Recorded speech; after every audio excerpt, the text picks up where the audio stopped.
ಮೈಸೂರು ಜಿಲ್ಲೆಯ ಸರಗೂರು ತಾಲೂಕಿನ ಬಡಗುಟ್ಪುರ ಗ್ರಾಮದ ಮಹದೇವೇಗೌಡ ಎಂಬ ಯುವ ರೈತನ ಮೇಲೆ ಇವತ್ತು ಹುಲಿ ದಾಳಿ ಮಾಡಿದೆ. ಅವರ ಎರಡು ಕಣ್ಣುಗಳು ಕೂಡ ಇವತ್ತು ಹಾಳಾಗಿದ್ದಾವೆ. ಮುಖವನ್ನು ಸಂಪೂರ್ಣವಾಗಿ ಪರಿಚಿದೆ.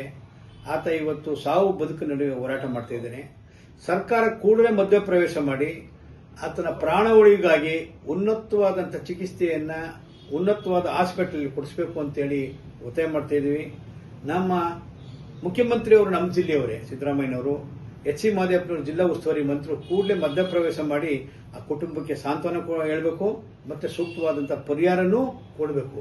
ಎಲ್ಲಕ್ಕಿಂತ ಮುಖ್ಯವಾಗಿ ಕಾಡಂಚಿನ ಪ್ರದೇಶದ ಜನರು ಇವತ್ತು ವನ್ಯಜೀವಿಗಳ ಹಾವಳಿಯಿಂದ ತತ್ತರಿಸಿ ಹೋಗಿದ್ದಾರೆ, ಅಭದ್ರತೆಯಿಂದ ಬದುಕ್ತಾ ಇದ್ದಾರೆ.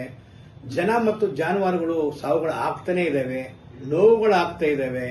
ಇದರಿಂದ ಕಾಡಂಚಿನ ಪ್ರದೇಶದಲ್ಲಿ ವನ್ಯಜೀವಿಗಳ ಹಾವಳಿಯನ್ನ ತಪ್ಪಿಸಬೇಕಾದ್ರೆ ಸರ್ಕಾರ ವಿಶೇಷವಾದ ಕಾಳಜಿ ವಹಿಸಬೇಕು. ಆ ತಡೆಗಟ್ಟಕ್ಕೆ ಪ್ಯಾಕೇಜ್ಗಳೆಲ್ಲ ಕೊಡಬೇಕು ಅಂತ ಒತ್ತಾಯ ಮಾಡ್ತಾ ಇದೀವಿ. ಕೂಡಲೇ ಆ ಹುಡುಗನ ಪ್ರಾಣ ರಕ್ಷಣೆಗಾಗಿ ಸರ್ಕಾರ ಮಧ್ಯಪ್ರವೇಶ ಮಾಡಿ ಉಚಿತವಾದಂತಹ ಚಿಕಿತ್ಸೆಯನ್ನ ಕೊಡಬೇಕು ಅಂತ ಮತ್ತೊಮ್ಮೆ ಒತ್ತಾಯ ಮಾಡ್ತೀವಿ.